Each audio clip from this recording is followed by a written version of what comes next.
In this video, traders, we're going to look at catalysts that move stocks and shares.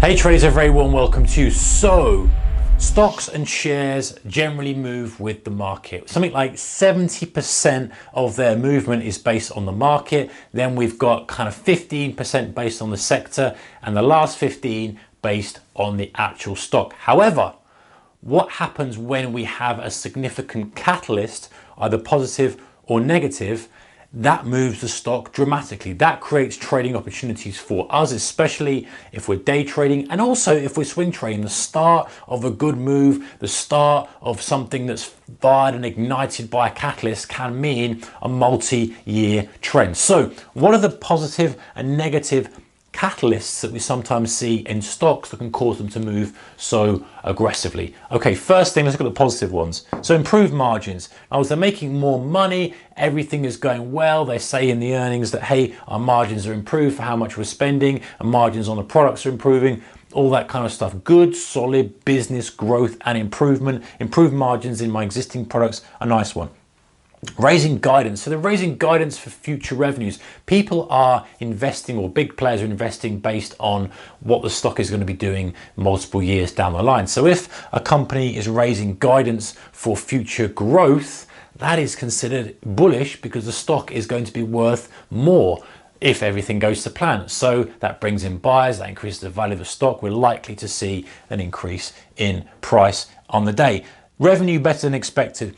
Pretty standard one here. The street expects a certain amount, or the city expects a certain amount of earnings per share. If the revenue is better than expected, all good. It means that perhaps they've uncovered a new kind of profitable line, or there's some kind of improved sentiment out there with customers or clients, whatever the business may be. But just improving revenue more than they expected is a good thing. And obviously by the order of magnitude as well, if that's a really massive amount of difference, you're going to see a much bigger gain in the stock. If it's a small amount, maybe not so much, but obviously depends on the conditions as well. Gain market share. Very bullish for the company. If they're stealing customers and clients from competitors, it means they're doing something right. Okay, if the market share is X and they're slowly stealing market share from others who are in the same area, that's bullish because it indicates growth. And if you could extrapolate that out and that trend's going to continue and they do keep increasing market share, perhaps consumers are changing the way they're buying or whatever it may be. And you could think of this in terms of maybe a technology shares, the way that consumers consume media, or the way that consumers eat, or the way that consumers do whatever they do. If the market share starts to move, it might be a bigger shift in the overall trend. That could be incredibly bullish, depending on what the company is, of course. A new something, i.e. they've got a new product out, they've got a new drug, they've got a new service. There's something new and fresh and exciting they're announcing that people get excited about as well, and investors get excited about. They're like, hey, you know what, that hits the spot. That's a perfect thing to have in this market. It complements their offering they've got already. It's this, it's that, the other. It's maybe going into a new market, maybe it's going into a new country, maybe it's expanding what they're doing, you know, whatever it may be. The point is, generally, if it's perceived to be good, that's going to be bullish for the stock. Another one is if it's hard to value. So some of these stocks, you can't value them because the future earnings could be absolutely massive. We see this with some of kind of electric cars like Tesla. We see it with some of the social media stocks. We see it with the kind of real disruptor type stocks like Netflix, Amazon when that first came out. This kind of stuff where people, it's a new technology. You see people using it and it's like, well, how do we value this thing? Because there's this many billion users, how much can they extract per user revenue? Do they serve ads to them? Do they subscription model? It's so early on that it's very difficult for people to value. So if it's very difficult for people to value, people then justify why it should be a higher value, and it causes kind of the stock to rip up into the stratosphere. Maybe they're not even profitable as a company, but people are basing it on 20-year growth and thinking, well, where could this be in 20 years? And because it's so hard, it's not like a standard business model where they're kind of buying something, adding some value to it and selling it, and it's like, well, it can't be more than this value really, because even if we max out the capacity and we buy more factories, we're still going to get to this value. You get the point. Hard to value stocks generally can be pretty bullish. So going to the negative now. Government investigations.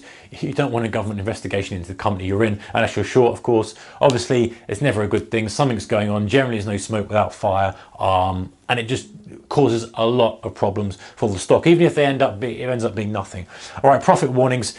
Just basically, some of these are obviously the flip side of this, and that's the same with the profit warnings. If they're warning on the profits, say they're not going to make as much money, obviously people looking for a higher time frame and further in the future aren't going to want to hold the stock. Key players leaving. This is a big one actually. If you've got directors and management that are kind of been steering the ship and doing a good job of things, then if they start to leave, then there could be some problems that aren't surfacing yet. And it might be, you know, especially on the conditions they leave or how they leave, or if there's a kind of swathe of decent high leadership, of the leadership leaving, you might think, oh, something's not quite right here. Is there something that we're not being told?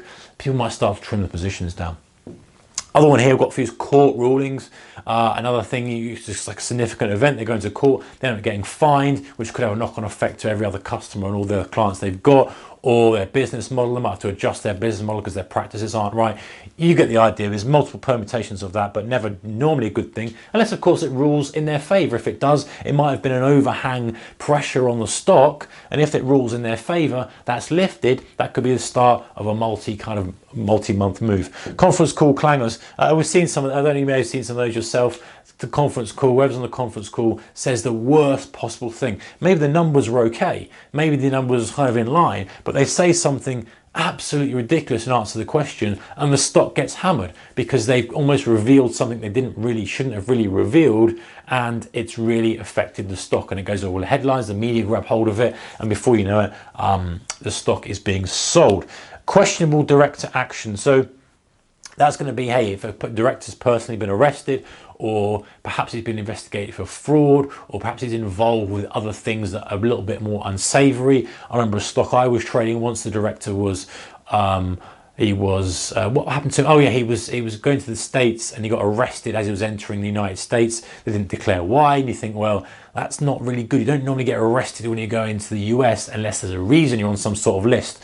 The stock struggled then for quite a while until it turned out it was something and nothing, and it was all sorted out. I can't remember the full details of it, but you get the point. That's going to negatively affect your stock if you have questionable director actions. All right, guys, there's some of them, some positive, some negative catalysts that move stocks. So keep your eyes out for those. You're listening to earnings calls, you're listening to news, you want to find stuff, you see a stock that's moving, maybe dig in and see what the news is. If it's got that positive catalyst and it's moving to the upside, it might give you a double whammy to think about taking along if you get the right setup. Till the next one, take care. Bye-bye.